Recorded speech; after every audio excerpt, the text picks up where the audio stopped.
Idaho Drinkerinos. It's another episode of the Idaho Booze Podcast with me, Steve Kuntz. Today's show is all about the brewery, the Treasure Valley's newest brew pub and barrel room in Meridian. We talked to owner Jimbo Wood about his craft beer nerddom, which is pretty amazing if I do say so myself, why he and the owners of the brewery chose to open up their second location in Meridian of all places, and what the brewery will offer craft beer fans like you and me now and in the future.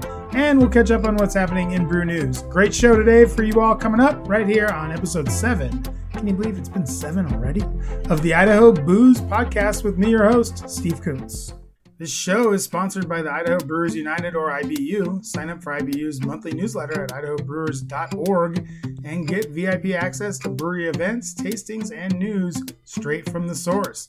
Be the first beer nerd on your block to download the IBU app and start earning points for free Gem State beer gear. It's only one email a month, so what do you have to lose? Sign up at idahobrewers.org today.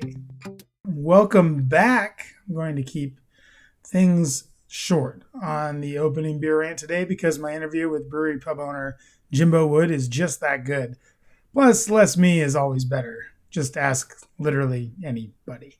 Today is less of a rant and more of a just how things kind of went at last weekend's brewery grand opening. True to my word, I got out there about 2 o'clock. Was happy to see a bunch of familiar faces, including Stacy Connolly from Boise Beer Buddies, some guys from Proletariat Wine, and Sweet Lisa from Sweet Lisa's Chocolates, plus some old drinking buddies from Beer 30 and the famous Bob Hubler and his beautiful wife Nelda.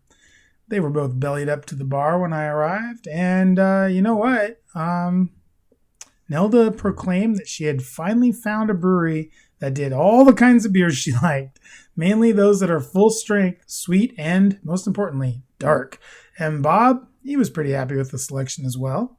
Let's get to that selection. Oh, mama, 36 taps. A lot of taps, especially for one brewery. And all brewery beers on tap. 36 of them, but there are... Take it again. But there they were, with everything from barrel-aged wheat wines to barrel-aged old ales to Hellas lagers and hazy IPAs. You can check it out for yourself. Check out the show notes. There's a link to their tap list in there. It was to say, I'd say it was a little intimidating. I was a little intimidated by the breadth of the beers and also just by the sheer number. 36, big number. So I had an idea before I went about which ones I wanted to try. So I got 2 tasters and retreated out to the glorious beer garden outside. Big beer garden, about 6,000 square feet. Really nice. The staff, very friendly and as helpful as they could be, given that it was pretty crowded. There were a lot of people there. The beers I got, they were both really strong, over 15% each, but in a 4-ounce pour, so it wasn't like I had to go through a whole pint or anything like that. The overall strength of the beers is crazy, with the majority of beers on tap checking in at over 13%, many over 15%. It probably wouldn't be a bad idea for Uber to just open up a good old-fashioned cab stand right in front, and if things get dire, I suppose there is a hotel right across the street. But for now, it's just super strong beers, really, really strong beers. That's not to say that there aren't, let's say, more palatable choices. The Rukiller Hellas Lager and the Relax Hazy IPA, both moderate in alcohol and really tasty. But as they like to say, that's not why you called. The reason why we're talking about the brewery is because of those barrel strength beers. And the brewery is all about that barrel and all about that strength. Just looking at the tap list, gets me a little buzzed. Wheat wine, imperial stout, more wheat wine, imperial stout. On and on it goes. This is a beer nerd paradise. That kind of lineup used to only exist at weird basement bars in Denver, San Diego, but this one is right here in Meridian. It really says a lot about the future of craft beer in Idaho that the brewery decided to open this place up, and I really hope all of you listening, especially my friends working at the local breweries, take a trip there and see what it's all about in the next couple weeks, because I think you'll be blown away. I mean, the amount of care that goes into the beers, the amount of flavor that goes into them, it really is something to behold. So get out there and check it out. And when they start doing barrel pours especially, that's something you'll really want to check out. After our interview, speaking of those barrel pours, Jimbo poured me some of the barrel beers to try, and then you blend them. You take them, you sort of blend them, make your own beer, which is really nerdy and really fun. If you are able to have this experience, do it. The beers that they have in barrels right now are It's Only Logical. So Happens It's Tuesday, which is a variant of their super famous Black Tuesday, Double Mash, and Midnight in Bruges. So each of these beers had different flavor profiles. Even the two So Happens It's Tuesday beers were in different casks. So I can imagine each of them was a little bit different. But you had a Double Mash, which was sort of this barley wine. It was not sort of, it was a barley wine, and it was big. It was about 15%. Big beer with aged in bourbon cask. I think it was Buffalo Trace cask. Midnight in Bruges was a really nice, big, bright Belgian beer. Really nice. So Happens to Tuesday, like I said, a variant of the famous Black Tuesday. So it's an imperial stout. And then It's Only Logical was sort of I think it was a wheat, but I think it might have been a stout. You know what? I don't know. It had rye in it. It was in a barrel, and it was delicious. That's all I can really tell you. It reminded me of this sort of whole experience. So the whole experience is, and take that again. So the whole experience is you get a little taster of each of these, and then you blend them. And the blending them, super fun. It reminded me of that Petrus box that came with the aged pale, the red ale, the 50/50, where you could then blend your own Petrus sour beers back. And except for I would say, so you could blend your own Petrus sour beer, basically. Except the Petrus pack was like playing with firecrackers, and the brewery barrel room is like TNT, like dynamite. I made a couple of fun blends that I will talk about later in the show.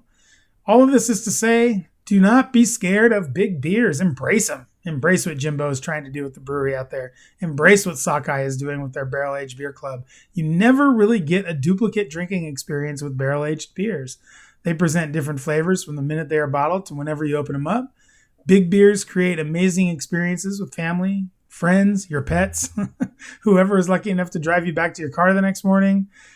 So make sure you're getting out there and trying these big beers, but be safe. I warn you, 14%, 15% beers are not like your regular IPAs or lagers, whatever else you're drinking. These are big beers. So show some respect to them, show some respect to your fellow man, and be careful.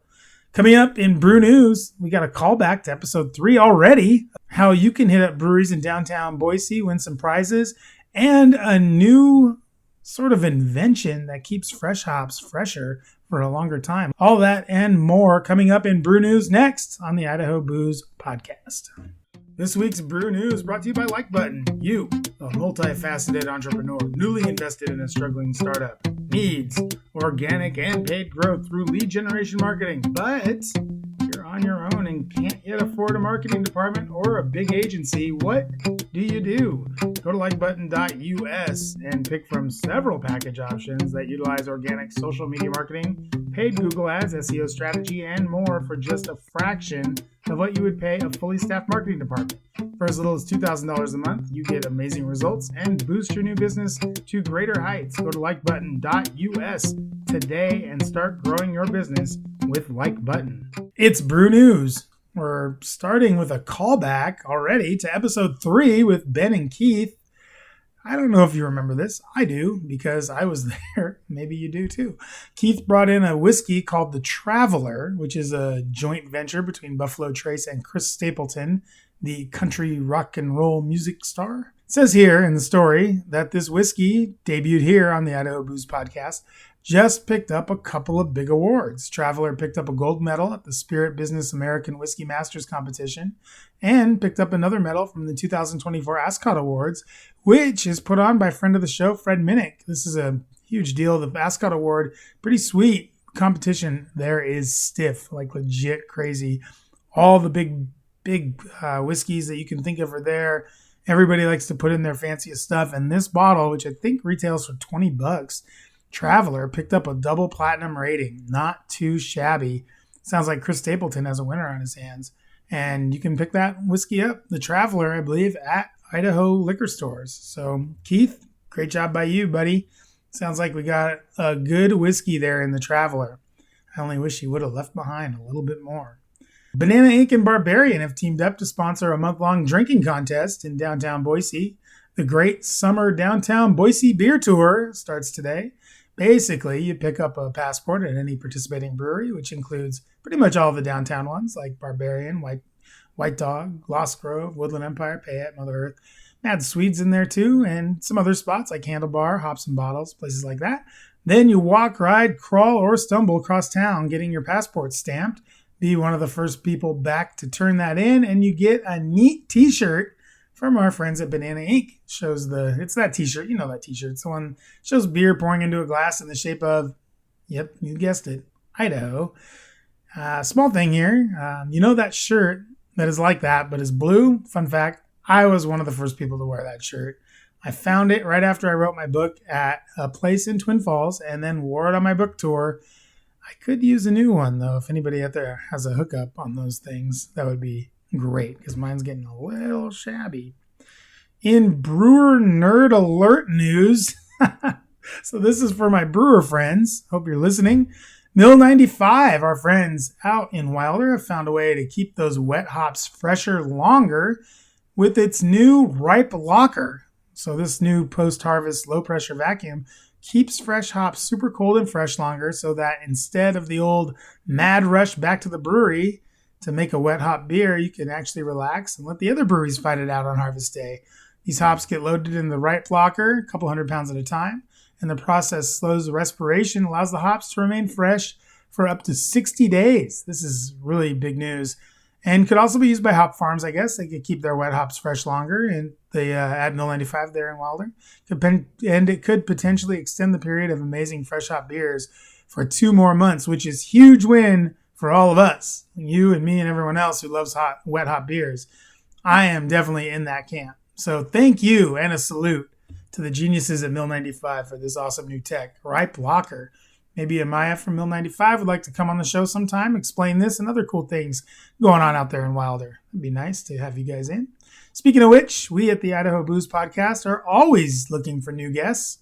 If you or somebody you know is involved with adult beverages in the Gem State in any capacity, drop us a line at idahoboozepod@gmail.com with the subject heading guest, and we'll get you booked up.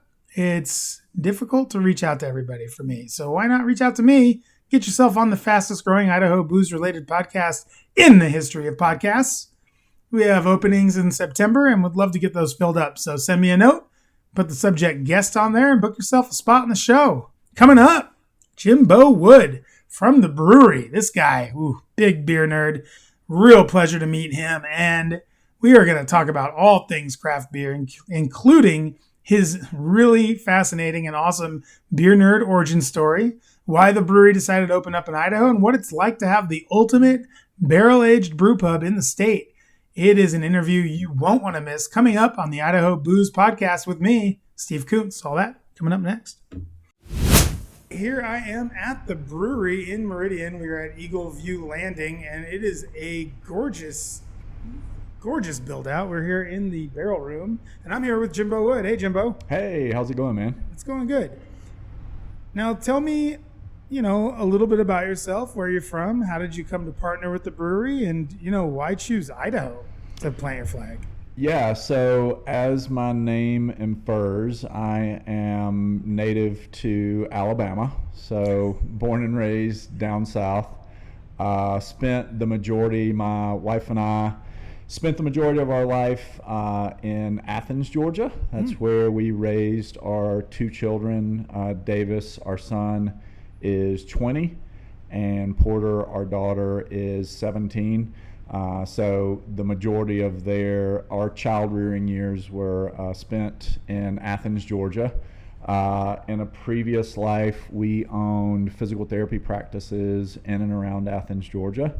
And so she managed kind of the front of the house, and I managed the back of the house, the patient care side. We did that for 15 years. Sold those practices and relocated to the eastern side of Idaho, close to Jackson Hole, Wyoming, Victor. And so... my listeners know Victor. Yeah. We know Victor real well. That's okay, Grand good. Tetons in Victor. Yep. There's also a cider place there. Yep. We know Victor. Yep. Wildlife Brewing Company. Wildlife. You saw Rick closed. Yeah. And then, Shout out to Rick at Wildlife, by the way. He is the coolest dude, and that pizza was so good. Yep. And then the Guidepost, I've heard a lot of good things about Guidepost Brewing Company that just opened up there. I haven't been able to hit it yet, but new brewery, gotta go check it out. Yeah.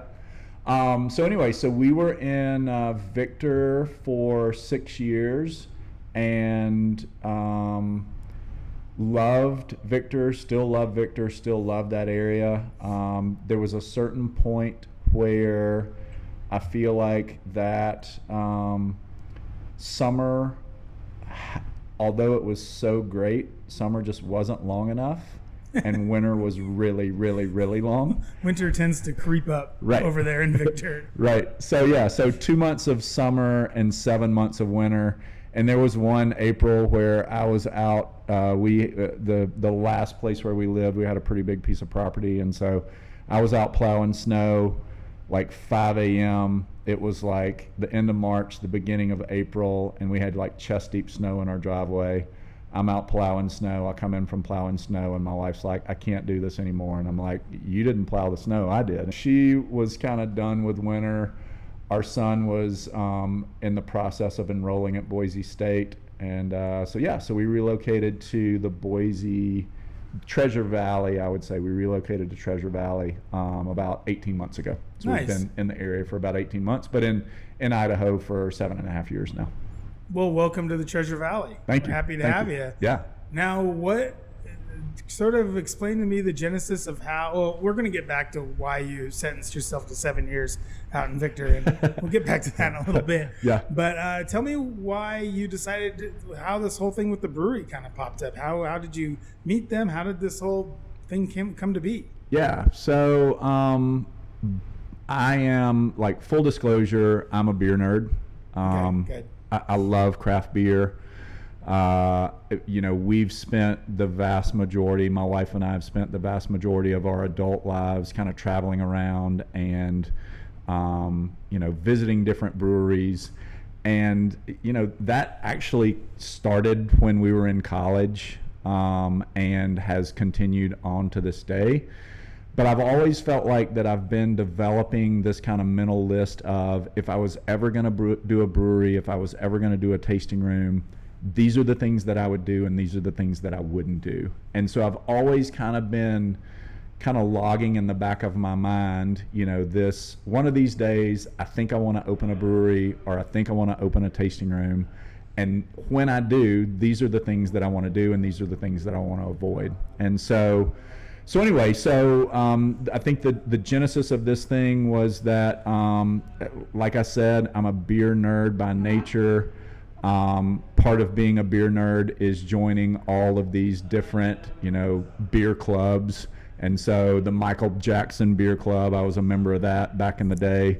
Not the Michael Jackson with the glove, but the British Michael Jackson. Yeah, no, I know who you're talking about. Yeah. Could have gone either way. Yeah. And was a member with Lost Abbey when they had the beer club. Was a member with Modern Times. Was a member with Horace. Yeah. And first got to know the brewery.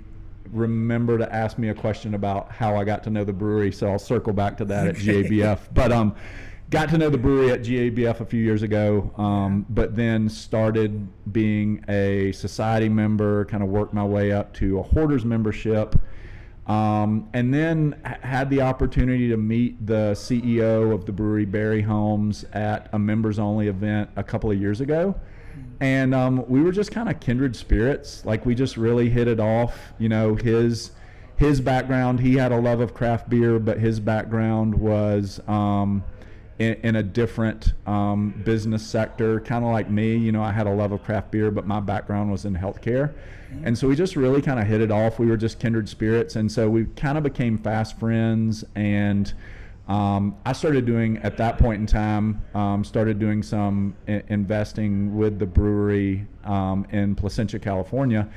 And the thing that I would say is that, going back to the days of like all the club memberships, no knock on any of those breweries because I think they're all excellent breweries.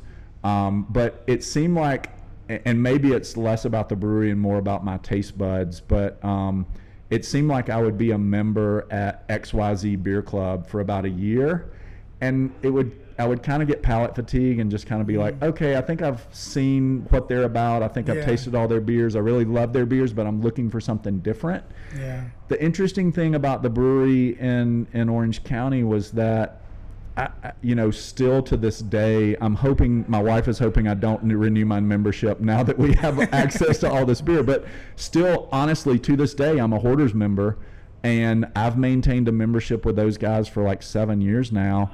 And the reason that I never got rid of the membership is because I felt like they were always producing innovative products. Yeah. Every month they were coming out with 4 or 5 or 6 new high gravity beers that were unique, aged in a port barrel or a mezcal barrel, or blended, and they do sours really well. And so I just felt like the portfolio was just like new. It was always fresh and always new and kind of always pushing the envelope. Not a lot of repeats. Yeah. And I feel like the repeats are done really well, you know? I have some brewery beers in my cellar that I picked up several years ago, probably 4 or 5 years ago, maybe even longer than that. And you don't have any of them here right now. Yeah. Like 0 of them.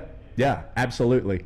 And so, and that was the thing that was just kind of exciting to me about the brewery and the product. And, I've got a lot of beer friends, and, I've taken those beer friends to the brewery in Placentia back before we opened up here in Meridian. And to a man, every one of those guys would go in and they would be like, this is the greatest beer list I've ever seen. Yeah. This is the greatest beer portfolio I've ever seen. They've got sours if you're into sours. They've got, your Mexican lager if you're into Mexican lager. They've got your 19% huge double barrel aged stout if that's what you're into, and everything in between. And so I just felt like, from a beer nerd perspective, their portfolio just kind of checked all the boxes.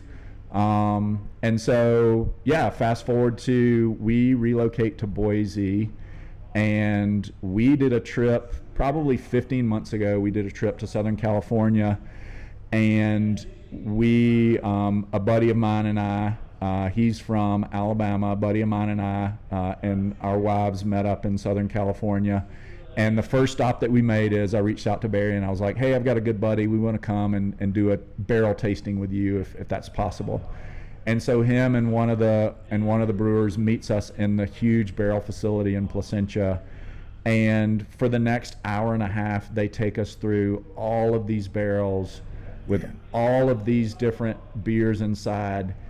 And it was just the greatest. It was honestly like my buddy and I, his name's Jason Harris. Jason Harris and I left that experience and we were like, that was the greatest beer day we've ever had. That was the greatest beer experience. Tough to beat. Yeah. And so I think the wheels started turning at that point. We had relocated to Boise. I was kind of phasing myself out of healthcare altogether. I love the patient care. I love the interaction, the personal interaction. But it's definitely a young man's game, and I just felt like I had given it all I had, and was looking for kind of the next step in my business career. And so on the heels of that visit to Southern California and kind of that private barrel tasting and all that, I was kind of brainstorming with my wife one afternoon. I was just like, okay, let's talk about potential things that we would like to do or I would like to do from a business perspective. And the first words out of her mouth were, I think you need to reach out to Barry. I think we need to do a satellite tasting room and super small brewery. Really? In the area. Your wife came up with that? My wife she's unbelievable. That is so unbelievable. That's awesome. Yeah. So basically it was her idea. And so I didn't really let Barry know what was going on. I started researching some local spots, and we looked at probably 50 different commercial real estate sites. And when the last site that I looked at, it's always the last one that is the one that houses too, right? Yeah. So the last site that I looked at was this site out at Eagleview Landing, pretty close to Topgolf. And I reached out to the real estate agent that was kind of marketing this area, and he agreed to meet me out at the site. He meets me out at the site. He kind of shows me the area. He shows me the outdoor space, all that. And at that point in time, it was just a dirt floor and an empty corn shell. But the crazy story was that he says to me, he said, we've got, we had another local brewery that had an LOI on a space, and they pulled out within the past 24 hours. Ooh. And Love he to know said, who that was. yeah, he said, if you, if you're that brewery, right into the show. My lips are sealed. So he was like, if you'd have reached out to me 36 hours ago, I would have said, no, we've already got a brewery in the space and we don't want to put competitors, in the same building with each other. Yeah. He said, but that deal fell through. And so we've actually got a space and we've got an outdoor beer garden. And he said, it can be yours if you want it. And so we were kind of given a sweetheart deal, 2,000 interior square feet, and then just south of 6,000 exterior square feet. So a really big beer garden space outside. And so I just felt like the space was too good to be true. So fast forward like a week or two after that, I put together a business proposal, flew down to Southern California, presented Barry with the business proposal, and he was like, man, we'd be crazy not to do this. And so that was 12 months and a week ago. So 53 weeks ago. So that's how long the process has taken is 53 weeks. So that's where we are. And tell me if I'm talking too much. No, you're not talking too much. You're doing great. It is a podcast. No, it's a podcast. It's mostly talking. Okay. The awkward silence. Yeah, the awkward silences most of them will get cut out, but not all of them. I'll keep some of them in, like this one. Okay. Yeah, that was weird. So what advantages do you think there are for the brewery to open up here in Idaho? A lot of their catalog, including its most infamous beer, fall above that 16% threshold that we have here in Idaho. You can't go above it to sell beer. Yep. So why pick a state where you can't even sell Black Tuesday? Yeah. So, I think that most people know the brewery because of Black Tuesday, which is an amazing beer. Yeah. It's kind of one of the cornerstones of the brand. Numbing. Yeah. Is how I would describe it. But as I've kind of worked my way through the catalog, I think what I've found is that Black Tuesday is the beer that gets the beer nerd in the door. For sure.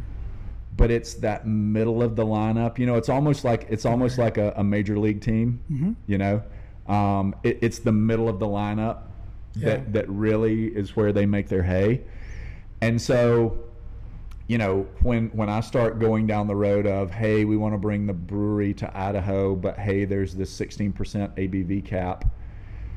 When I looked at our portfolio, I was like, yeah, that really only touches about 15% of our beers, but there's so much stuff that we do. And the other thing is that, people have said you can't bring in Black Tuesday, and it's like, well, we can't bring in unblended Black Tuesday. Yeah. But so many of our beers are blended with, we take a Monster Stout or we take a So Happens It's Tuesday that's a lower ABV, and they're blended in Placentia, with your Black Tuesday base and blended down to a 14% beer. But, of that 14% ABV beer, 25% of it may be a Black Tuesday base. And so a lot of people don't realize that, even though the beer is below 16%, in a lot of these beers, there is a Black Tuesday component to a lot of these beers because of the way they're blended. Yeah, not to spoil it too much for Friday Night Pints, which is the portion of the podcast where I review some beers that I had. And I had some beers here on Saturday. I was here for the grand opening, which was very awesome. Nice job on all accounts with that. That was amazing. But I had a stout here that was I think is a Black Tuesday variant, and it was delicious. It was amazing. So, and TTB, it's under 16%. Yeah. Oh, yeah. It was way below 16%, like 15.3. Right. Way below. Yeah. So I would just say, are there plans maybe and you kind of went over it a little bit, actually. You said there's some, lesser Black Tuesdays, which, again, we're talking about a beer that's 19%, everybody. Let's all calm down. Like, you can still make a pretty decent stout at, say, 10% or 11% or 9%. Right. Like, they don't have to be 19%, but Black Tuesday is a pretty awesome beer. So I looked at some of the rules. We did some research over here at the Idaho Booze Podcast. We're known to do that from time to time. And you could relabel Black Tuesday as a port, Madeira, or sherry. So what do you think about that? Maybe we could get some sherry going in here. Black Tuesday Madeira. The interesting thing Barry likes it. Yeah. I think Barry likes it. Yeah. The interesting thing is that, in all of its inceptions, there have been some port barrel treatments of Black Tuesday, some Madeira barrel treatments of Black Tuesday, and we have actually contacted the TTB to basically ask about the legality of, because if you read by the letter of the law, it sounds like if there's port or Madeira on the label, you're good to go. Yeah. But I think that it's a little bit strict. I don't think it's that easy. And in an ongoing sort of way to mention my old friend Rob, who used to own Woodland Empire, he was the label master. So if we could get Rob back here, he'll set some labels up for you that'll pass through TTB. No freaking problem. Being the new guys in town, we want to handle everything by the letter of the law. Don't get us into any trouble. I saw the wink. That was a good wink. I get the wink. You Southern guys with your winking, I get how that goes. So yeah, we'll table that for now.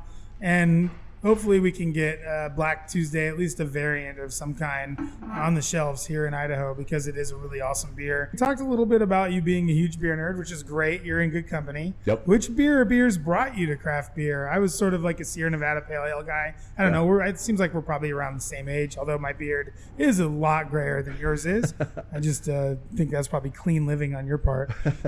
So I was a Sierra Nevada Pale Ale, Stone IPA. Those were kind of my first instances into craft beer. What were sort of yours, and what do you look at now? What are your favorite beers from back then, and what are your favorite beers now, especially from the brewery? I was always kind of the weirdo, like with my roommates in college. My roommates in college were the guys that it was like, hey, how many beers can I get for $5? Yeah. Milwaukee's best. Yeah, and that was just never really appealing to me. I think that my wife would say that I've always kind of had expensive taste. Seriously. And so, if I'm gonna go out to a restaurant, like I want to go to a really good restaurant. If I'm gonna have a beer, I like my buddies still to this day, they'll joke with me because I'm on record as saying, like, look, I'd rather drink water than bad beer. Sure. I'll drink water over, a bad beer. And so I don't like beer for beer's sake. I like beer for craft beer's sake. Totally with you.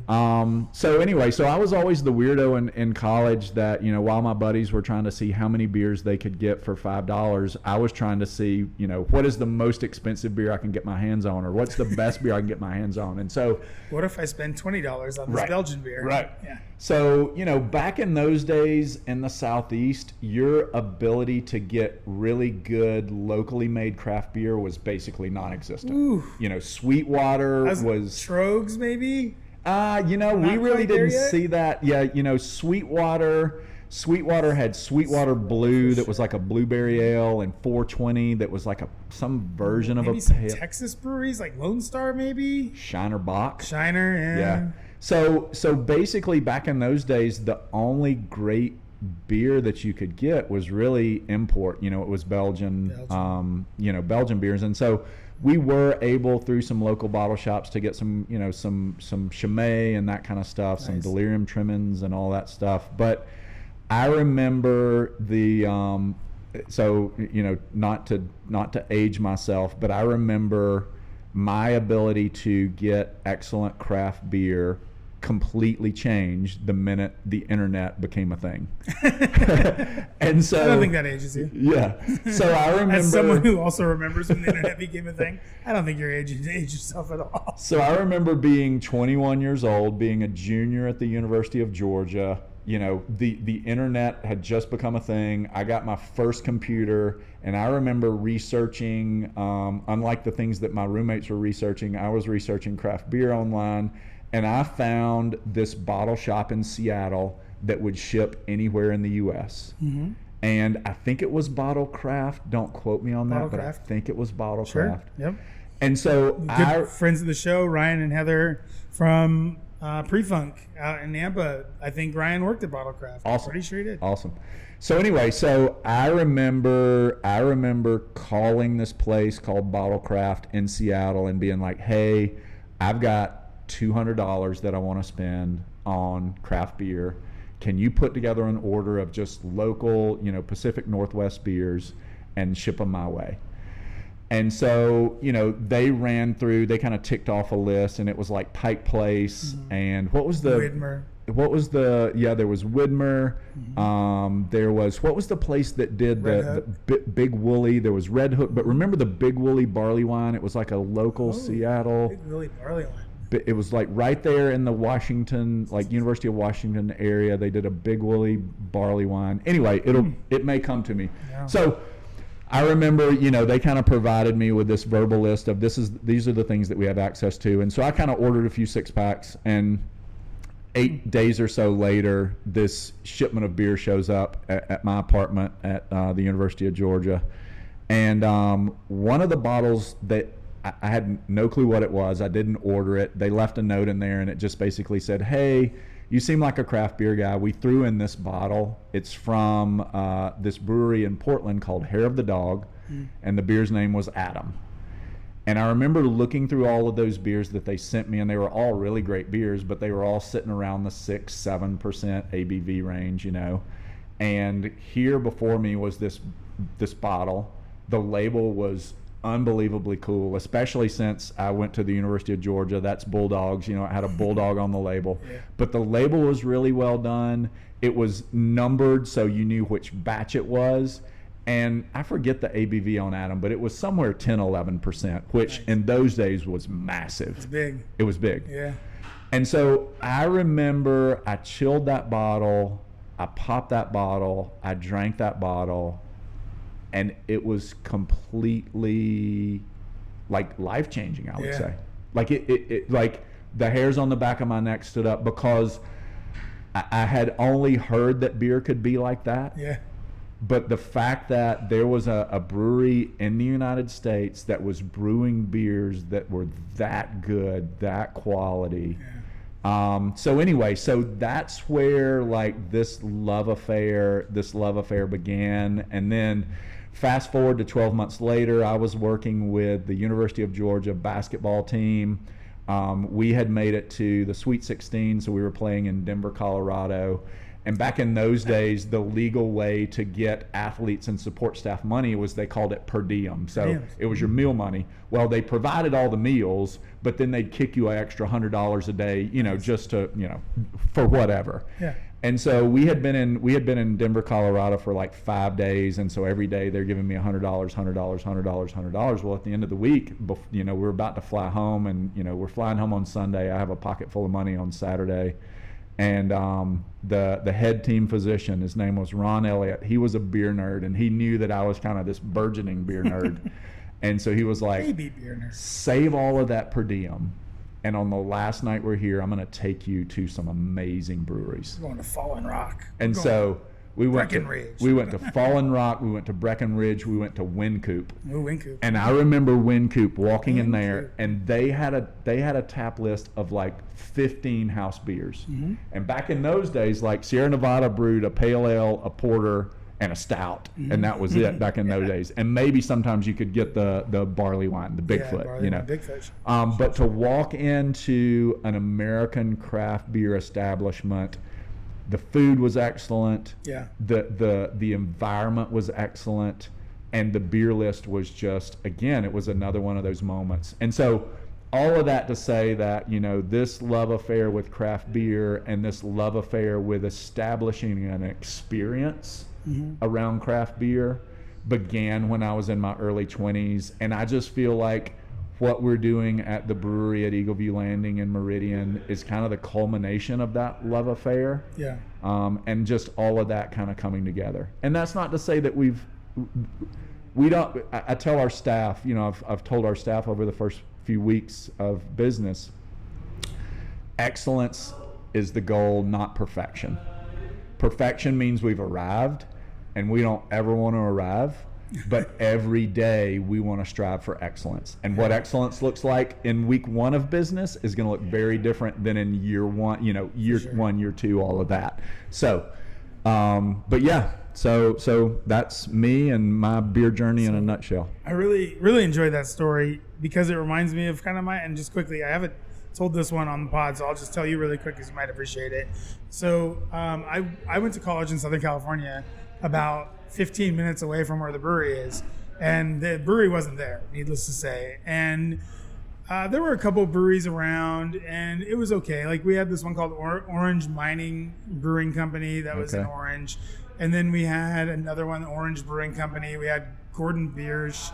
So we had some like craft sort of thing. So it wasn't until a little bit later where I was living in the desert out in Palm Desert. And we did a story. I was working in TV news. And we did a story about this little brewery that was kind of blowing up in San Diego called Stone. And so we went out to Stone to film the story. They hired me. They had me go along as the producer / photographer, basically. Actually, I was just producing. I don't know. Either way, it doesn't matter. And so anyway, we get to Stone. The owner, Greg Cook, greets us. Is really nice. Gives us a tour. We meet Mitch Steele. We meet all these people that are like huge, like in. Now they all own breweries and they're all doing their own great thing. And so he's like, hey, do you guys want to try something I bet you've never tried before? And both of us were like, sure. The guy doing the story and me, we were also kind of college buddies, so that was kind of fun. So we were both like, yeah, sure, yeah. So he goes and he opens up this giant Jeroboam, which is like a 72-ounce beer bottle or something. Like one in the corner back there. Oh, we got one in the corner over there. It was bigger than that. It was like 4 feet tall. Like it was a giant bottle of oaked Arrogant Bastard. And I had never had an oaked beer before. Like I was still kind of in my like I was drinking pale ales and some IPAs that I could find, but it was still a lot of yellow beer back then because that's really what there was. So and the breweries I lived in Tucson, and the breweries there were not that good. So it was like a lot of yellow beer. Anyway. So he opens up this thing of oaked Arrogant Bastard and gives us like a glass of it, and the notes of like tar and tobacco and plum and date and all this like stuff just flooded my nose. Like I was like, what is going on? And then just that splintery wood, because this was before they really blended anything. It was just like out of the barrel. Raw so oak. It wasn't blended back with new beer. It wasn't blended back with other oak beers. It was just this splintery, oaky, Arrogant Bastard. It was like 9.5%, 10%. It was unbelievable. And it tasted more like Home Depot than it did beer. Seriously. Like it was like the lumberyard at Home just Depot. Like it was. Seriously. But it was excellent. If you want to get if you want to get a taste of what that kind of is like now, like Innocent Gun is the only brewery I know that still does the splintery, oaky off. It's not great. Like the splintery part's not that great, but this beer, this Oaked Arrogant Bastard, like even now thinking about it, it kind of makes the hairs on my arm stand up. Like when you were telling your story too, because it just is like it really was like a life-changing moment. I was just like, oh my God, you can oak age beer, like you can do this with like an Arrogant Bastard. I always thought was a pretty good beer. It wasn't I'm not a big amber fan. I always liked that it was like 7%. It was kind of like you could drink it and like, you could feel something after a couple of them, you know what I mean? But this was like totally off the reservation. So I was like, I told Greg, and still lucky to be friendly with him now today. I was like, you need to show me more of this. Like I've had your IPA and I've had this other stuff. He's like, we're going out. And so that night we went out to San Diego, went to a couple different places. I had, for the first time, it was the first time they put out Ruination. So I had that, which was crazy. Pliny the Younger was on at this bar that we were at, which was insane. Just a triple IPA, just like the first time I'd ever had like just a hop squeezed in my face. Like just amazing. And then to top it all off, Speedway Stout from AleSmith. It's just like, I still remember, and that, there's a video of that night floating around on Greg's old video pod somewhere. Like he has it somewhere. That's great. And it's just like the most amazing thing. It was so great. And your story reminded me of that so much because, I mean, I was even in Southern California for college and I had to do the same kind of things. Like we had to go down to San Diego. We had to go to LA. Like we didn't have really anything like in Orange County at that time. And now when you go to Orange County, it's like, I prefer going to Orange County for beer now not than San Diego, but better than LA at least. I would say that, 10 years ago, if you had asked me, I would say San Diego was the beer mecca of the world. Now at this point, I almost feel like Orange County, like for the type of beers that I like, and that's the crazy thing is that, we're talking about a brand in the brewery that has been successful for in a over hugely competitive market. Over 16 years now in a hugely competitive market. Yep. Like the market saturation there is unbelievable. But the thing that I want to get back to here is that you just shared an amazing beer experience with me, and I shared an amazing beer experience, or a couple of amazing beer experiences with you. And so the cool thing for me is twofold at this point. Number one is that I tell our staff that, look, we're not in the beer business, we're in the experience business. Mm-hmm. We're in the experience business. Sure. And beer is an awesome vehicle, to create that experience. Yeah. And so the amazing thing for me, there were so many of those times from the time I was 21 until today. So we're looking at a span of 28 years of my life.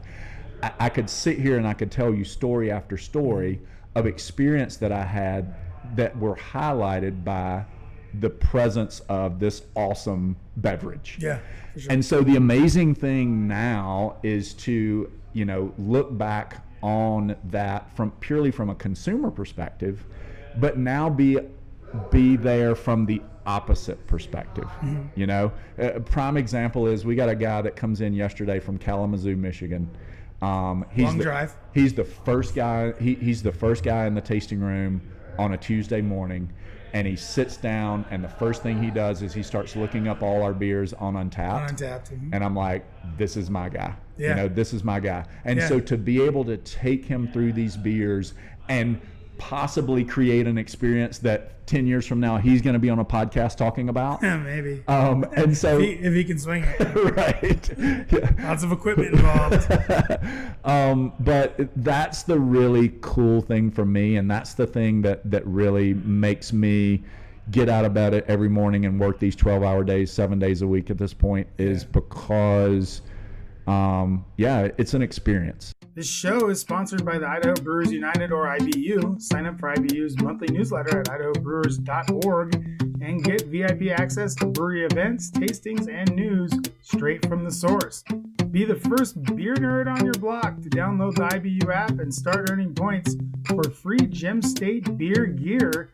It's only one email a month, so what do you have to lose? Sign up at idahobrewers.org today. What would you say is your favorite, maybe Idaho-based brewery, and what beers do you sort of gravitate towards as far as Idaho-based beers go? I think that there are so many, and I think the great thing about the Treasure Valley specifically is that, heck, you can go down that 2-mile stretch in Garden City, and it's right, it's a treasure trove. Yeah. And so I think there's so many great brewers doing so many amazing things. The thing that I would say is that, I think for the super crushable light stuff, if I want to go hang out on a patio and have a couple of beers and, hang out with my wife and kids, I think Bert's Scene is great. I think they do the low ABV, super drinkable, easy drinkable stuff really well. I really, back when we lived in Victor and we would travel to this side of the state just to get out and actually have a movie theater and a restaurant. Target is always a big deal for people. Costco is huge. Costco's huge. The local brewery that I fell in love with first was Barbarian. Oh. And I think Barbarian, if you look at Barbarian's list is very similar to our list from the perspective of, they kind of run the gamut of, they do some sours, they do some barrel-aged stuff. And so shout out to those guys. I think they do a really good job. James and Bree. Yep. I think that Sockeye has really upped the local barrel-aged blending bottle club, that whole scene. Yeah. And when I was kind of coming up with a business plan and trying to formulate what we were going to do here and how this was going to look, I really did kind of keep close tabs on Sockeye and their member program and their bottle program and all of that. Ben, good. Yeah. Ben's a good dude. He knows his stuff over there for sure. And then, the other thing is Mother Earth. Shout out to Dan at Mother Earth. I think they do an excellent job. Again, I think that their portfolio is, it really runs good. the gamut. They do a little bit of everything, and they do everything well. Yeah, And for sure. I think, he is such a great resource for the Treasure Valley because he's the guy that kind of cut his teeth in California and then came here. Dan? Yeah. Dan Love, the owner of Mother Earth. Yeah. Mm-hmm. Kind of cut his teeth in California and then came here. But I think he's just such a great resource for the local brewing community because, like, look, there's this undercurrent locally of this, giving the middle finger to California in general. No doubt. And I'm like, look, we've talked about it on the show. Yeah. Here's the thing. I love Idaho. I live in Idaho because I want to live in Idaho. If I wanted to live in California, I would live in California. Yeah. When I go to the grocery store and get strawberries, they don't have Idaho strawberries. They have strawberries from California. You know why? Because that soil it's just better for strawberries. Strawberries. Yeah. And I think craft beer is kind of the same thing. It's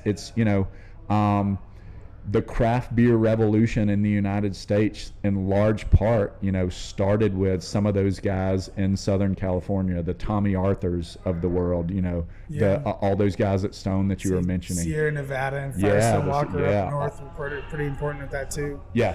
And so, and then just real quick, Denver too. I mean, Denver. Oh, yeah. You can't really talk about the craft beer revolution without talking about Denver. Absolutely.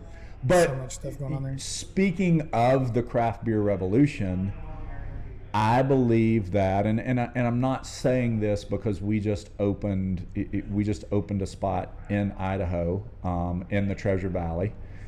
I believe that the Boise area is the next great craft beer city. Yep. I truly believe it. Definitely could be. And here's the thing: you've got a booming population. Mm-hmm. You've got hop farms all around us. Yep. And grain. Yep. And the other thing that you've got is you've got all of these California transplants that are moving here, mm-hmm. and so the number of beer drinkers is going through the roof. Craft beer drinkers is going through the roof. There's plenty of beer drinkers here. Right. Craft beer drinkers, You're right. Thanks for correcting me. So the number of craft beer drinkers is going through the roof. And we're just here to kind of fill that void, Yeah. Along with all the other great breweries in the area. Yeah. I think it makes sense. I mean, when I was talking about it on the show last week, I was talking about how you already have a built-in market here. You have so many people coming from Northern and Southern California that already know about the brewery, that already have had your beers. And I think that had to go into the calculus of deciding to open this place up. I mean, am I wrong about that? Man, I knew there were California people here. Yeah. But it's, my son and I did a lot of the build out on this space here. And so, we've been here all day, every day before the AC was working, back when it was 107 degrees, doors open, it's baking hot in here. The number of people that poke their head in and is like, oh, the brewery, I heard you guys were coming to town. I used to live 2 blocks from the location in Placentia. Every day, at least 2 people over the past 3 months, every day, at least 2 people approach me and have a story. They're a Southern California transplant and they know of the brewery from Southern California. Mm-hmm. So, we want to be nostalgic for those people, but we also want the guy that came in yesterday who just checked into the hotel across the street. He's from the Ukraine. Yeah. He had never heard of the brewery. And he leaves with a couple of bottles, and he's like, "This is awesome." And so, if you need nostalgia, we'll give you nostalgia. And if you need, if we need to be the new guy on the block, we can be that too. Cool. That is so cool because totally, it's baked in. I mean, I think it's when I first heard that you guys that this was opening, I was like, "That's a natural." I mean, how could you do? Where could you? And I said on the podcast last week even that I wouldn't be surprised if more breweries from Seattle, from San Diego, from Portland, especially from Portland, decided to come out here and open a place up. 10 Barrel was kind of the first one, mm-hmm. and everybody here got a bad taste in their mouth from that because it really worked out the worst of anything that could have happened. All the things that were bad that you look at as a craft beer person happened with 10 Barrel. that was just and if you don't know what happened, you can go back and listen to my show last week, or you can look it up, but it was not great. Anyway, we're talking about the brewery, not 10 Barrel. And I want to talk about the brewery and bourbon barrel aged beers, because we're sitting in this barrel room right now. And I think I'm answering my own question, but how are you going to put the penchant that the brewery has for barrel aged beers front and center here at the Eagle View Landing location? Yeah, great question. I alluded to earlier about a barrel room experience that was kind of the, one of the things that really motivated me to go down this road and kind of pursue this dream and this passion. I just think that if you look at it, beer in its inception was served from a wooden vessel. Yeah. It was served from a barrel. I mean, oftentimes by a monk, right? A big fat monk, right? And the most common the most common order in any craft beer establishment in the United States today, or probably worldwide, is an IPA, whether it's a hazy IPA or a standard IPA. Mm-hmm. But I think what a lot of new beer drinkers don't understand is that the reason we call it an IPA is that, hey, those British pale ales, they didn't hold up very well when we tried to transport those guys from England all the way to India. Especially the 4%ers. Yep. And so we needed something to beef it up. And so those guys, would put beer in a barrel and ship it halfway across the world. And so with hops to preserve it. Right, with hops to preserve it. Yeah, and thus the India Pale Ale. And so, I think from my perspective, the seminal moment, the thing that really clicked for me, I had tried these beers in bottle format or in draft format for a number of years, either at home being a society member or, at the tasting room in Placentia. But the thing that really made everything click for me was the ability to go into the barrel room, taste them directly from the barrel, taste these beers directly from the barrel, blend these beers directly from the barrel, just like you would if you were a brewmaster. Yeah. I remember the first blended beer that I ever had was Firestone 10, and it was a crazy beer because it had all of these different components kind of blended together. And so, it's nice. It lists like what it's 30% crew, it's 20% Eldorado, Parabola, Parabola, yep. Yeah. And so that's kind of on a smaller scale what we want to do in the tasting room at Eagle View Landing is, with our barrel program, which will open up on August 24th. What we hope to do is we hope to encourage sampling beer kind of in its purest form, so these are still beers served at room temperature directly from the barrel. So there's no carbonation, just like the original IPAs would have been. Yeah. There's no refrigeration, just like the original IPAs would have been. And while those beers spent a lot of time on a ship going halfway around the world, well, these beers rocked back and forth on an 18-wheeler getting up here from Southern California on a reefer truck. right.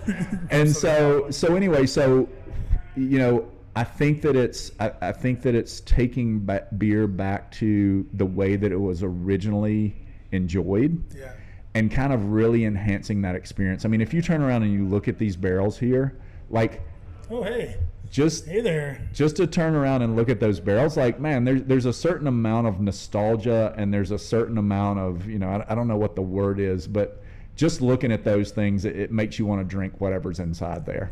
It really does. And if you haven't had beer straight from a barrel before, like Jimbo's talking about, then you really should get down here on or around the 24th, because it is something that is one of those things that you kind of don't forget, especially if you're doing like tasting notes, or if you're doing something like that. Like, it really does.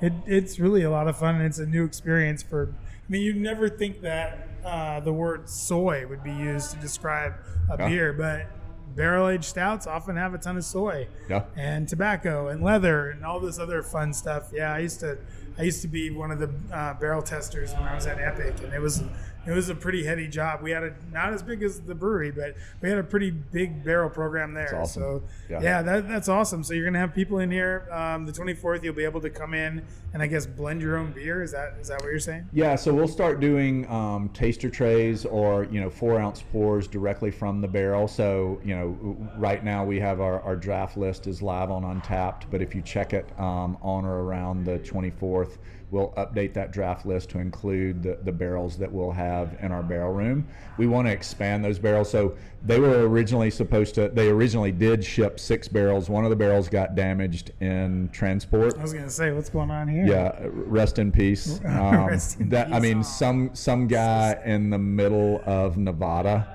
is in a warehouse somewhere drinking off this barrel of beer that God bless him. didn't make it to us. But what do we go ahead and go through what we have here? Just give people a preview. Yeah, so first barrel that we're looking at is double mash.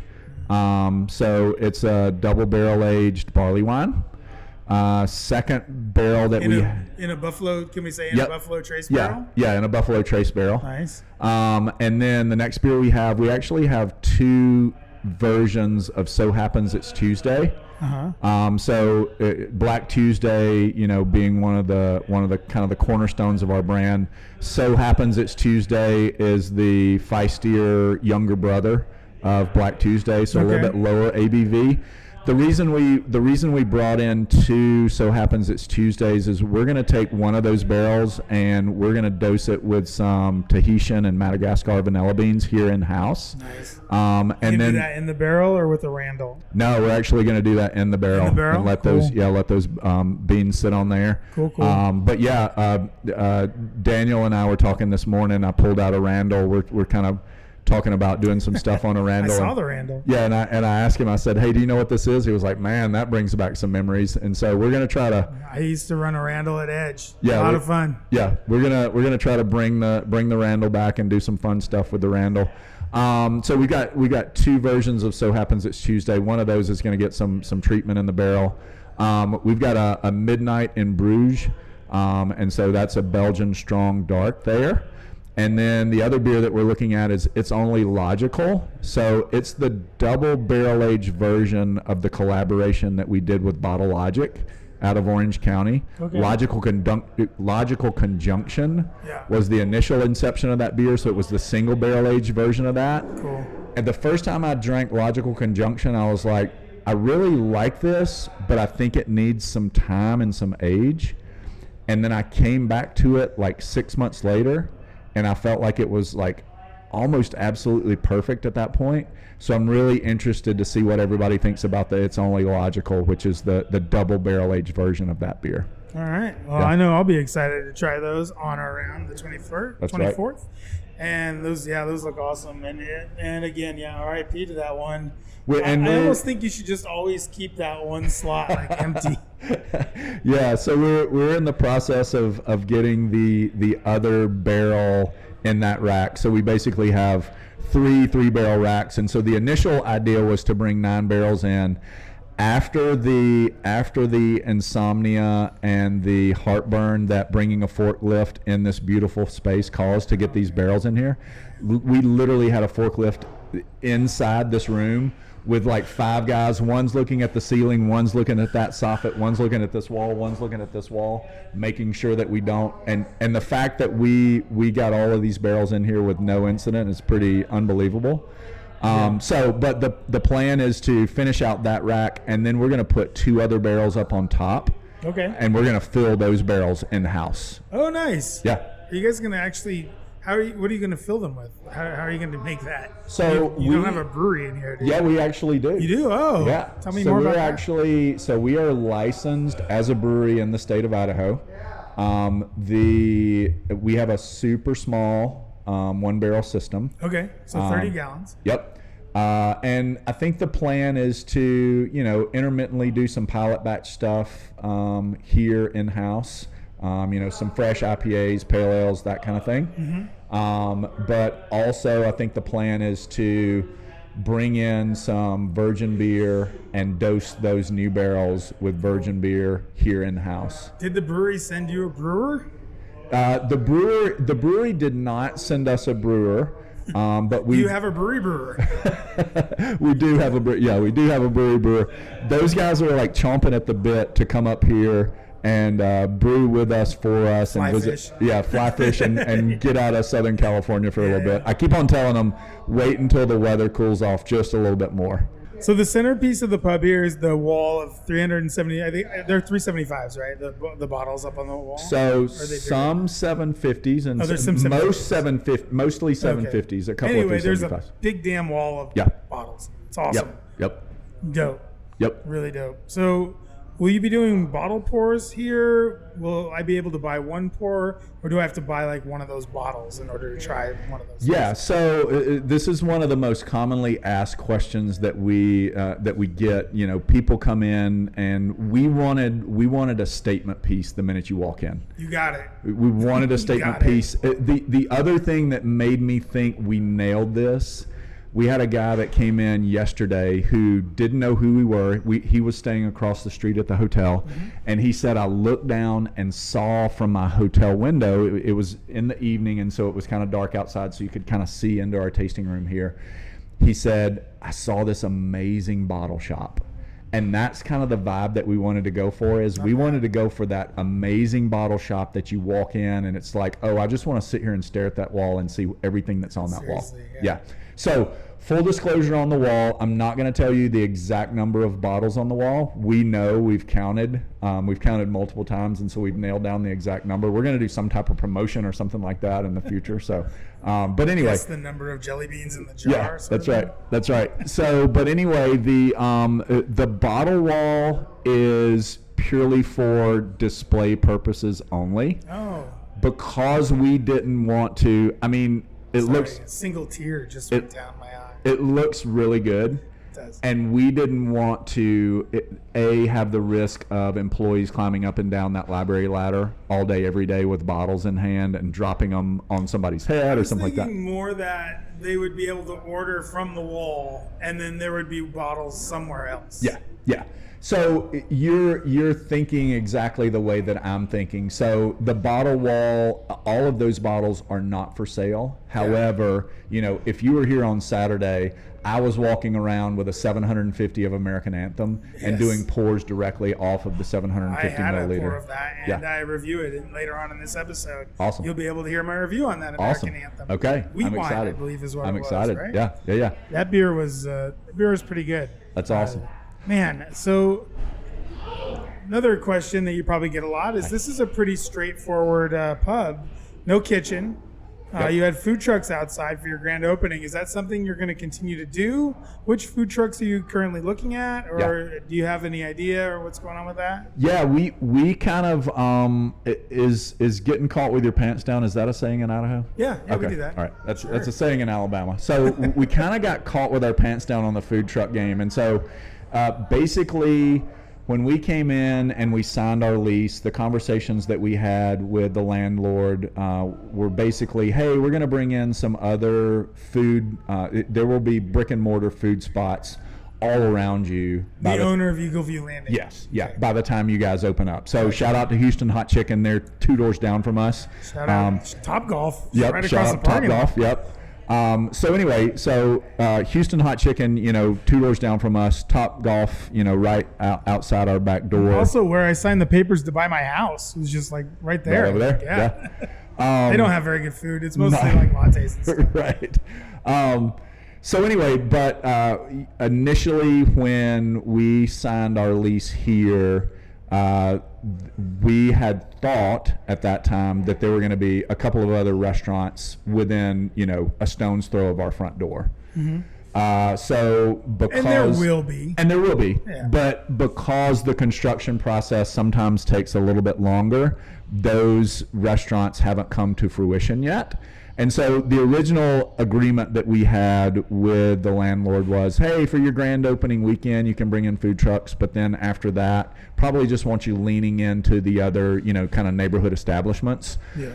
we don't want to take any business from Houston Hot Chicken, but people like variety. Yep. And so we send people down to Houston Hot Chicken. But the thing that we noticed this weekend is, hey, food trucks are huge for a business like us. Keeping butts in seats. Yeah, keeping butts in seats. Mm-hmm. And so we talked to our landlord this week, and shout out to them. They agreed to let us continue to bring food trucks in for the time being. So beginning today, we are recording this on Wednesday, beginning Thursday, and hopefully running 7 days a week, we will have food trucks, at least one, posted right outside our door. Cool. That's awesome. The other cool thing about the food truck situation here, at least out in the beautiful beer garden, it was just right up against it. So it was really easy just to go and get some food, get some grub, and go back to your table. I mean, super easy to get that done. In the And you guys have some snacks in here too. Yeah. So we have heavy snacks. The thing that I wanted to do is I wanted to have gourmet snacks. I didn't want to have something that you could go and get at Costco or that you could go and get at Maverick. No offense to those people, but we wanted a little bit more of an elevated experience. There's no beef jerky here. No beef jerky, yeah. And so we've paired with a couple of different local spots. Sweet Lisa's is doing some toffees and some chocolates for us. She was here on Saturday. Mm-hmm. Giving out free samples. City Peanut Shop we're doing a couple of brittles, we're doing some popcorn, we're doing some mixed nuts, all that kind of stuff. And their product's really high end and pairs really well with beer. Yep. And then we also have pre-made charcuterie boards as well. Oh, okay. And so those have actually been selling really well. I can see that. The lunch crowd comes in, or the people that, hey, I want to, before we go to dinner, let's go have beer and an appetizer. And the charcuterie board really fits the appetizer crowd. Better place for that than that. Yeah. No better place for that than here, for sure. But the dirt, I'm sorry to answer your question. Yeah, I mean, if the one thing, if you're driving up to our establishment, you look next door and you're like, oh, you've got this huge dirt vacant lot. Well, that can be a negative or it can be a positive. I mean, you look at it as either the lot being half developed or not being developed at all, right? Right, yeah. And so, I think the opportunity to bring multiple food trucks in out there. Do a couple of them? And do a couple of them, yeah. So the dirt lot lends itself towards food trucks and vagrants. So really quick, I know we're pushing up on an hour here, and thank you so much for your time. I really appreciate it. Thank you for the opportunity. I know you're super busy, man. No, it's awesome. But I wanted to get to some nerd stuff. Say somebody found a bunch of brewery beers on sale at one point and was going to cellar them. What is the ideal space temperature to store your guys' delicious beer, and how would somebody know when to crack those things open? Yeah, great question. This has been trial and error for me from a consumer perspective, and I think that my answer has dramatically changed, okay?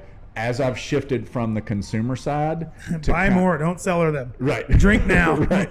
Jimbo the businessman is coming back. Right, that's right.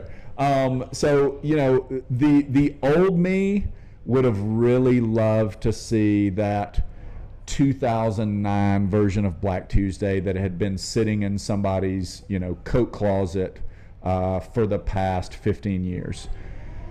But as I've gotten deeper into the barrel aging process and everything that we do at our barrel facility in Placentia, these barrels are tested and tested and tested and sampled and sampled and sampled by professionals. And so here's the thing. Soy, tobacco, right. Soy.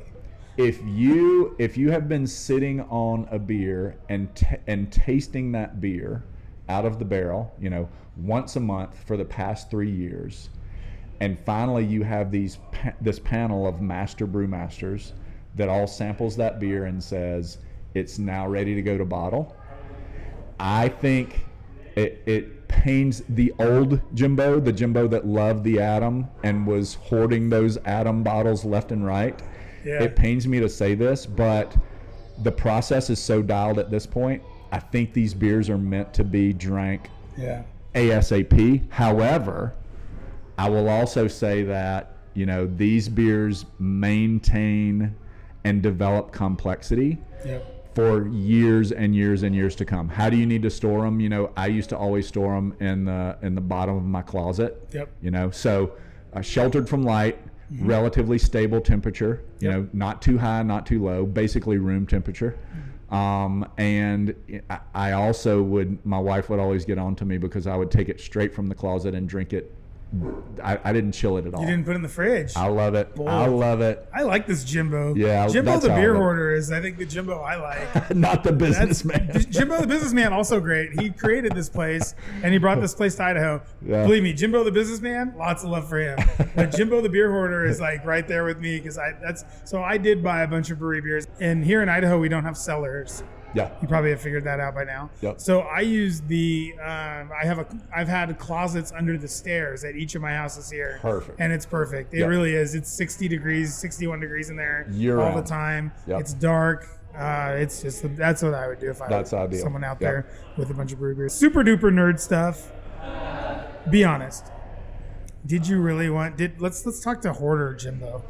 Did you really want to include IPAs, hazies, the Hellas, all the non-barrel aged stuff in the pub, or did you just want to see what would happen with a crazy lineup of 100% barrel aged beers? Be honest now. I will be honest and say, someone comes in, I want a hazy IPA, and you say, "Get out!" No, there's a time, you know. Hoarder Jimbo would love to have a list that included 35 beers.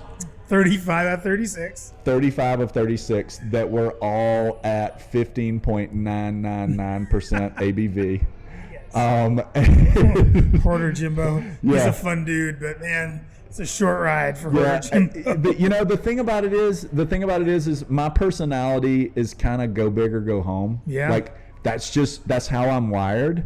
Can tell with this place. Yeah, it's just go big. It's go big or go home. And the thing that I love, I had rather drink 4 ounces of a really flavorful, layered, complex beer. I don't care if it's 100 degrees outside. I'd rather drink 4 ounces of a really complex beer than I had 16 ounces of something that's lower ABV. Now look, I love IPAs. I cut my teeth on, I can tell you story after story from Pizza Port. Cut my teeth on Pizza Port West Coast IPAs, and so I definitely think that there's a time and a place for that. Garlic knots. Yeah, beer buddies on Ocean Beach. Yeah, beer buddies and the garlic knots. Yeah. And so I cut my teeth on Pizza Port West Coast IPAs, West Coast double IPAs. And I think that there's definitely a time and a place for that. And look, there's a time and a place. I mean, 6 years ago, I probably wouldn't have ever drank a Mexican lager or a Hellas lager. Oh, yeah. But these days, these days it's just crazy how everything comes back around. Mm-hmm. And I think it's important for us to, as beer people, like, we don't need to box anybody out. Right? Yeah, for sure. Like the first time I went into the Horse Brass Pub in Portland, Oregon, I didn't know if I was beery enough to be in the Horse Brass Pub. I felt boxed out by that environment. You know, it's kind of intimidating. The first time I went into Falling Rock, that's intimidating. Falling Rock is intimidating. It's intimidating. It's dark. There's tons of taps. Yeah. There's stickers everywhere. And I love R.I.P. those. The Tornado. Another great example. Tornado, intimidating. But anyway, while I really respect the role that every one of those places has played in the beer industry, we want to create an environment, again, that doesn't box anybody out, that is welcoming to families, that is welcoming to people that are like, hey, I don't think I like it. It warmed my heart yesterday.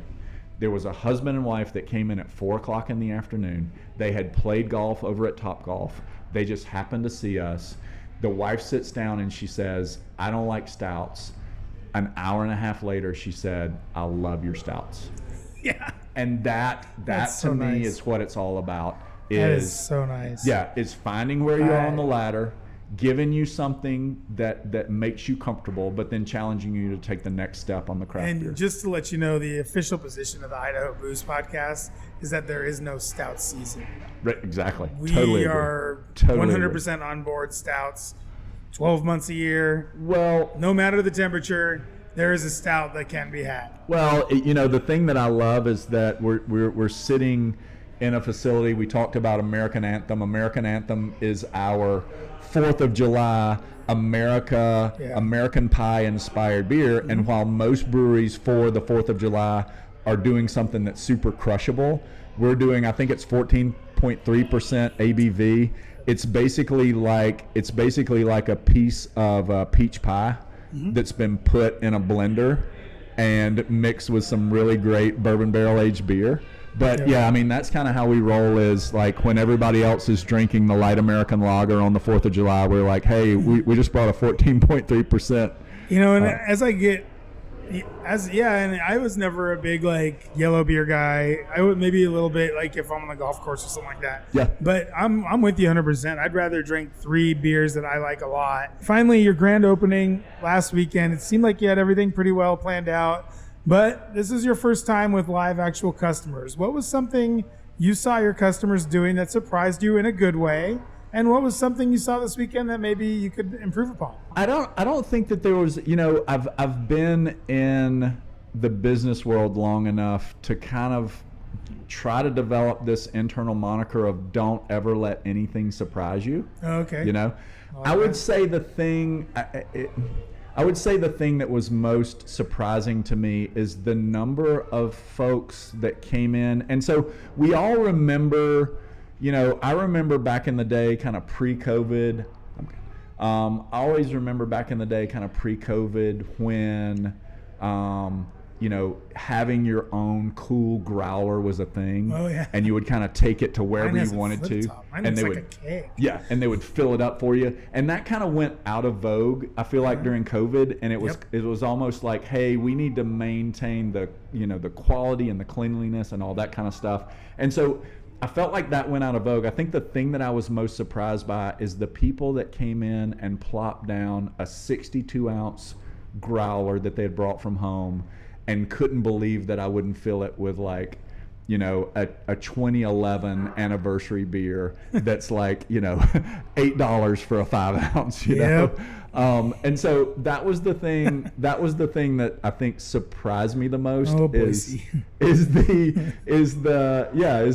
the local farmer that showed up to our grand opening and wanted basically a diesel gas can full of Helles Lager. Yeah. So that was the thing that was most surprising. 4-packs right behind you, sir. That's right. The thing that I would do different, so in a previous life, I did a lot of long distance running. Okay. And did a lot of, I would compete in marathons, half marathons, that kind of thing. You look like you still could. I think you could go out tomorrow.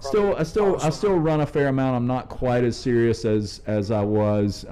My wife said she said last night, I got home and we've been working 12-hour days. Yeah. And she said, how's your body by the brewery? Because we don't have time to eat. All we do is work. We're like, it's guys, like running a place like this. It's a labor of love. It's awesome. We love it. Yeah. But it's manual labor. Like, sure. It's manual labor. And I told her the other night, I was like, I've lost 13 pounds in the past like 3 weeks just from like getting after it and not having time to eat.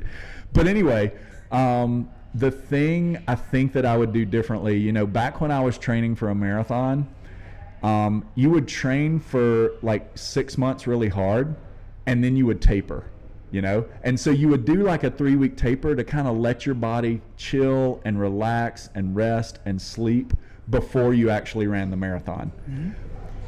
Opening the brewery at Eagle View Landing, if I had to do it over again, I would have tapered. And what do I mean by that? We hit it hard with advertising, marketing, business plan, building out the space, working with Trademark on the way that the space was going to look, working with Brigade Screen Printing on, hey, this is how we want our merch to look. And so we worked really, really hard. We should have kind of allowed the dust to settle and sit back and kind of soak it in a little bit. Yeah. And taper a little bit, because last Saturday you were here. It was a marathon. Yeah. Like it was nuts. It was nuts. It was a good nuts. It was a good nuts. I thought everything was really well organized though. Like I said, I think that you guys did an awesome job handling the crowd. I think that It was really cool that you had some of your vendors here to kind of hang out. Stacy Connolly was here from Boise Beer Buddies, signing people up. Sweet Lisa was here giving out chocolate and toffees. And I thought that was one of the Proletariat wine was here, giving samples to everybody. So I thought you guys did an awesome job, and I thought it was a really, really, really well executed opening. Well, thank you for saying that. I always want to Monday morning quarterback things and look at, okay, how do we make things better? But I do believe that, look, when we opened the doors at noon on Saturday to the public for the first time, there were 40 people waiting in line. Yeah.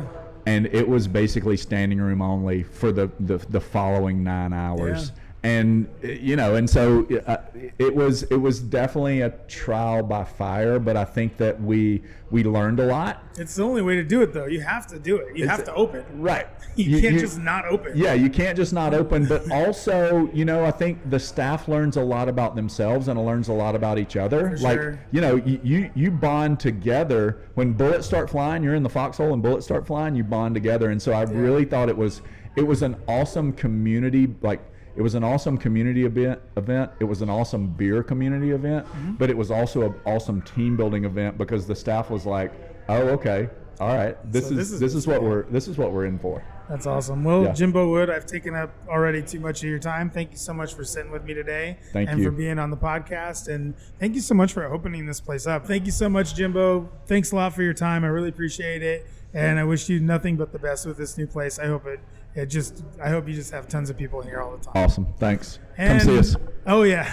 Yes. Come here. Come out to the brewery. Try. We're going to have, speaking of the brewery beers, we're going to have a couple of those coming up next on Friday Night Pints, including a beer made with raspberries, blueberries, and vanilla. And another one, the one we were just talking about, what was that? The American Anthem, the wheat wine, bourbon barrel-aged wheat wine with peaches and apricots. So those beers coming up in Friday Night Pints. Right after this, I'm Steve Kuntz, and this is the Idaho Booze Podcast. Idaho Drinkerinos, we are going to take this to a part 2, so look out for that if you are a Substack subscriber or Apple, iTunes, Spotify subscriber. Look for that second part, Friday Night Pints, coming just after this one. So enjoy the interview with Jimbo on this feed, and then on the next one we will have Friday Night Pints and just make it nice and easy for you guys for the weekend. 2 podcasts, 0 charge. Again, we're not charging extra for the second podcast. This is going to be gratis. So enjoy the second podcast. Have a wonderful weekend. Thank you so much for listening. Good day and good drinking, everyone.